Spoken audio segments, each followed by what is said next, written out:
लड़की क्यों कहती थी ऐसा? मेरा नाम अजीत है। मैं एक मैकेनिकल इंजीनियर हूँ। मैं स्वभाव से बहुत ही रिजर्व हूँ। इस कारण मेरी कभी लड़कियों से ना ज़्यादा दोस्ती रही, ना ही कोई मेरी गर्लफ्रेंड बनी। अब मेरी जॉब लग गई थी और घर वाले अब शादी की बातें करने लगे। घर पर कई तस्वीरें और बायोडाटा आने लगे। उसमें से मुझे अंजलि देखते ही पसंद आ गई। बायोडाटा से पता चल रहा था कि वो अच्छी पढ़ी लिखी थी। मैंने अपने घर वालों से कहा कि मुझे लड़की पसंद है। हम लोग अंजलि के घर उसे और उसके परिवार को देखने गए। फिर जब अंजलि चाय लेकर आई तो मुझे उसकी तस्वीर से भी ज़्यादा सुंदर लगी। खुले बाल और हल्के नीले रंग की साड़ी में वो बहुत ही सुंदर लग रही थी। फिर घर वालों ने हमें एक कमरे में बातें करने भेजा। कमरे में वो चुप थी। उसके चेहरे पर इतनी खुशी नहीं थी कि मेरा दिल धड़क रहा था। मुझे लगा कि उसे मैं पसंद नहीं हूँ। फिर मैंने ही बात शुरू करते हुए कहा कि आप क्या करती हैं? उसने मेरी तरफ घूर कर देखा और कहा कि आपने बायोडाटा देखा नहीं तो मंगाया क्यों था? उसकी बात सुनकर मुझे लगा कि वो मुझ में कोई इंटरेस्ट नहीं दिखा रही है। फिर मैंने उसे डायरेक्टली पूछ लिया कि आपको मैं पसंद नहीं हूँ? वो बोली, मेरे पसंद की तो बात नहीं है। आप खुद मुझे नापसंद कर देंगे, मुझे पता है। उसने कहा, अभी मैं आपको ऐसा कुछ दिखाने वाली हूँ कि आप वो देखते ही आप शादी के लिए मना कर देंगे। आपसे पहले दो को दिखाया, उन्होंने भी देखते ही मना कर दिया। यह कहकर उसने अपने खुले बाल जो पीछे थे उनको आगे किया। इतने में ही कमरे के बाहर से आवाज़ आ गई और उसकी माँ कमरे में आ गई। शायद उन्हें भी पता था कि वो हर लड़के के साथ ऐसी ही बातें करती है और कुछ बताती है। उसकी मम्मी ने कहा, चलिए बाहर, सब आपका इंतज़ार कर रहे हैं। अंजलि ने अपनी माँ की तरफ देखा। मैं बाहर आ गया और बाहर मेरी माँ और पिताजी, जिन्हें भी मेरी शादी की जल्दी थी, वो भी मेरे मुंह से बस हाँ सुनना ही चाहते थे। मेरे आते ही मेरी माँ मुझे बाहर ले गई और पूछा कि क्या तुझे लड़की पसंद है? मैंने मना नहीं कर पाया, लेकिन एक बात मुझे खटक रही थी कि आखिर वो क्या बताने वाली थी।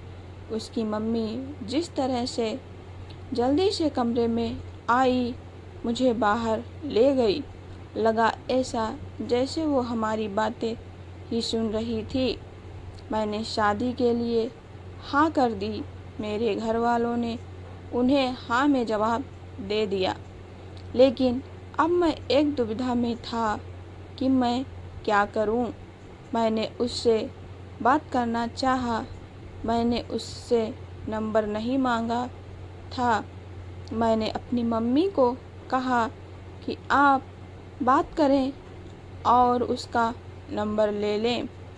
मम्मी ने अंजलि की मम्मी से फ़ोन पर बात की और अंजलि का नंबर मांगा, लेकिन उन्होंने यह कहकर मना कर दिया कि अंजलि का फ़ोन अभी ख़राब है।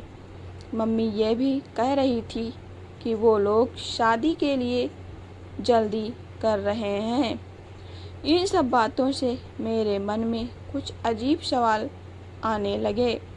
एक शाम जब मैं ऑफिस में था, तब मुझे एक अननोन नंबर से कॉल आता है। फ़ोन रिसीव किया तो अंजलि थी। वो बोली कि मम्मी ने मेरा फ़ोन ले लिया है। मैं कुछ बहाना करके अपनी फ्रेंड के रूम पर आई हूँ। उसी के नंबर से फ़ोन कर रही हूँ। क्या तुम मुझे अभी मिल सकते हो? मुझे वैसे भी उससे मिलना था। अंजलि के बताए एड्रेस पर मैं जल्दी से पहुँचा। वो उसकी फ्रेंड का रूम था। मैंने जाते ही पूछा, उस दिन की बात अधूरी रह गई थी और तुम्हारी मम्मी तुम पर नज़र क्यों रख रही हैं? अंजलि बोली, मैं तुम्हें कुछ दिखाना चाहती हूँ। उसके बाद तुम्हारे सारे सवालों के जवाब मिल जाएंगे। अंजलि आज भी बाल खोलकर आई थी। वो पीछे मुड़ी और अपने खुले बालों को पीठ से आगे की ओर किया। तब मुझे पता चला कि वो क्या दिखाना चाहती थी। उसकी गर्दन पर एक टैटू था, सुयश नाम का। अंजलि बोली कि मैं एक लड़के से प्यार करती थी और हम दोनों शादी भी करना चाहते थे। मैंने उसी के नाम का टैटू करवाया था। यह बात मैंने अपने घर वालों को भी बताई थी और वो तैयार भी हो गए थे। लेकिन सुयश ने मुझे चीट किया।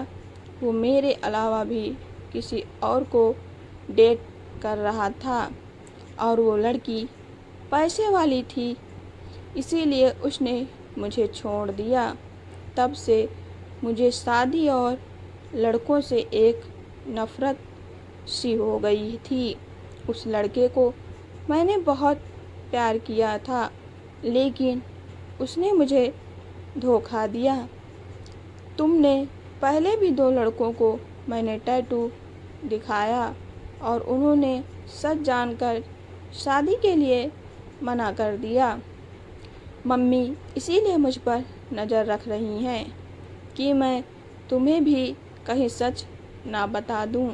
लेकिन मैं लड़कों की तरह नहीं हूँ।